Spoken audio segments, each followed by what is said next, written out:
and use the link in the description to get your comments recognized or the link displayed below the ticker on every single show segment that is GSMCPodcast.net. It really helps the show, makes the show much more interactive between myself and you guys. And with that out of the way, we can go right ahead into the first segment. Now, notice I say we this time instead of I. That's because we have not one, but two guests on this show that I would really like to introduce all of you. So here we have Christopher and Big E. Big E was on this show before, but you guys have not met Christopher yet. And Chris is the fantasy sports podcast host for, he was recently new and recently acquired. He's a very good guy, very stand-up guy. We love him. Chris, introduce yourself, and I don't think Eric needs to introduce himself. He already knows who. We already know who he Hello, is. everybody. Yes, I'm Chris. I will be your GSMC Fantasy Sports Podcast. So be sure to tune in later on next week when I'll be starting my show. Uh, we already did upload a video yesterday for my first ever show debut. And I'm excited to join Nelson and Eric today to talk some b-ball.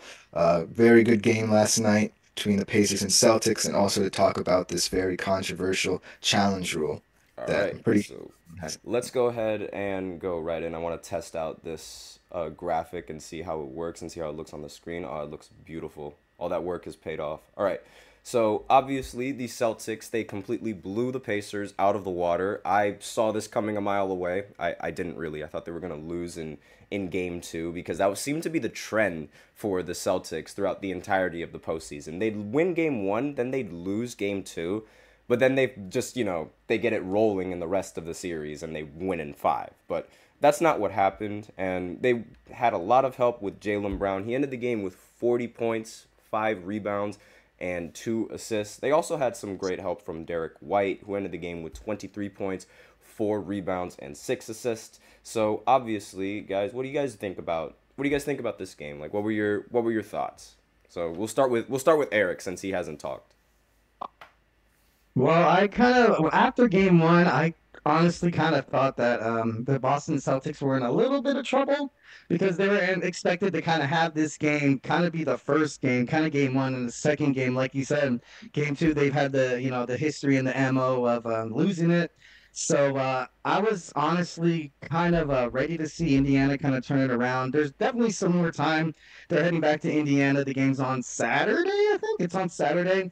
And I don't know. I just think, and they haven't lost at home since March. I think Yeah, I the saw game the that game is somewhere. That's tomorrow. Yeah, that's impressive. That's impressive. crazy. Boston, they have to keep it together. So they definitely have. If they want to keep winning, or if they want to make it to the finals, they need to rely on Jaylen Brown, having this type of game, and also Jason Tatum, and kind of just the whole team effort. So now, Chris, what do you think about this game? Did you watch it? Like, I know I watched the I entirety. actually did not watch it, but here's the reason why I'm a huge Celtics fan.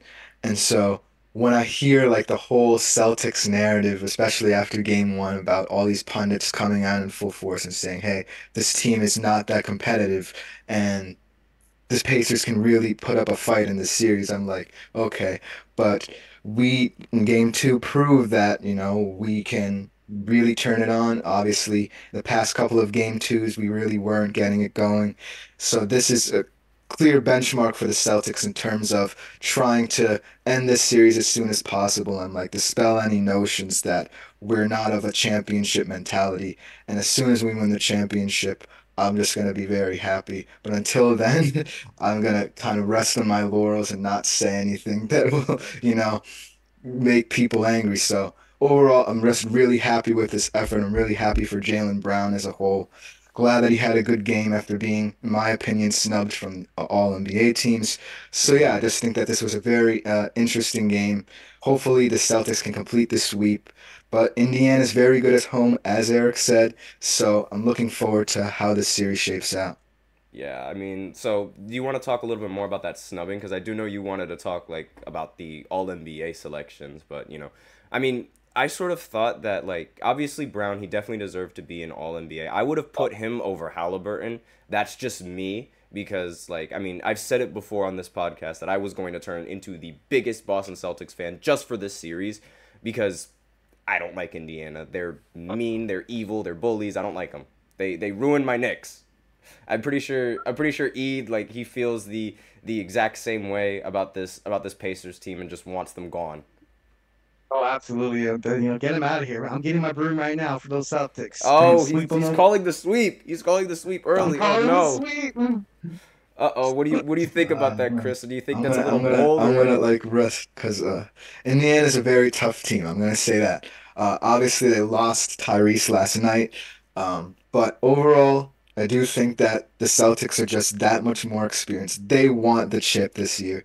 They deserve the chip this year, in my opinion. One of the best teams in the history of the NBA this year. So I'm not sure about sweep. But I don't want to look too far ahead. But overall, Even I with think that Tyrese hurt, you're not sure of a sweep? I just feel like until I see it, I can't believe it in my opinion. So ultimately, I I'm can't so like modest. And this My is man Chris is so modest. No, I Yeah, think the no, no, no. But Celtics, like they're to a be great fair team. though, you had this. He is a Celtics fan, so this wouldn't be like the first time where he has his hopes up, and then they just they destroy True, all of his yeah. hopes. So it's like I guess it's just Yeah, learning from that's past true. experience. I mean, I always say that the Celtics are basically the Dallas Cowboys of the NBA, where it's like yeah, every Ooh. single exactly. or the San Fran or the Oh, ouch. 49ers if you will, where all the fans they think they have it in the bag, but then Yep. when the going gets tough, the team just isn't there. And like that's just what history sort of shows. And the reason why I say like Cowboys is supposed to like San Fran because it's been so long since we've seen like when the Celtics were dominant, it was such a long time ago. Like I mean, even like before most of their championships came way before Larry Bird and like back in when the NBA only had like 16 teams or something like that. And it's like, it's old, similar to how the Dallas Cowboys, their best of the best seasons were 20 something years ago. And it's crazy to think that it's over 20 something years ago, but it's like that's sort of the thought process that I have. But then again, like I say 49ers because they're successful now. Like they're playing really, really well now, similar to how the 49ers get really far as well, but it's just they just miss Yeah. it. So it's like one or the other for it's one or the other for me. But so you Chris, you do like fantasy, right? So how did you favor with this? Like this kind of performance from Jalen Brown? Obviously, I honestly wasn't expecting a huge performance from Jalen Brown. Obviously, Tatum, in terms of fantasy, is the more scrutinized player, in my opinion. I think that I kind of overlooked Jalen Brown because of Jason Tatum's importance in fantasy, just because he's expected every game to put up not only huge points in real life, but also in fantasy. So I'm just really glad that Jalen Brown proved to be the catalyst in this game, kind of proved me wrong. Obviously, I also have to pay attention to the Pacers as well and Tyrese Halliburton, and obviously he got hurt, so Yeah. I did not do that great in fantasy wise And you notice yesterday. how Tatum has sort of been like a little lax in the postseason. I don't know if it's like just me, but like his performances are like they're meh or like not what I usually expect Tatum to average. Does that make sense? Like, is that a little Yeah, that too makes harsh? sense. Like even in like games where he scores over 30 points, he seems kind of like a little bit tense. It seems like he's trying too hard to like include Jalen Brown saying like, "Oh, it's your turn to like score points." And sometimes that's when the Celtics offense gets its most stagnant, you know what I mean? It's when Jalen Brown and Jason Tatum can't really decide who is the leader in this team, and that's the main issue. There is no one player who's going to step up and say, "Hey, I'm going to lead you to the promised land." You know what I Oh, mean? so So, do you think overall. they're too nice or do you think they're too scared? Because like it could be looked at both ways. I mean, like Mm. you could since their chemistry is so good together, it could be looked at, oh, I need to get him involved. Or it could be looked at and especially with the reputation that Tatum has with his finals performance and how people labeled it as bad and like they could think that, oh, Tatum is scared. Okay, he's just passing the ball to Jalen Brown. What do you think? Like what do you think it is? I think that overall the Celtics are more team based than other, championship caliber teams. I think that they really want to push that narrative, but overall, I kind of feel like at some point if you're facing either the Wolves or the Mavs in the finals, if they get there even, I'm not pushing too hard. I'm not counting my chickens before I hatch. But overall, I think that once you get to that point, someone will need to step up. And it could be Jason Tatum and it could be Jaylen Brown like last night. So I'm just hoping that Jason Tatum or Brown decides, hey, look, in order to win a championship, one of us is going to have to like go off for a certain amount of points because that's what they need. The NBA is turning into a more superstar driven league.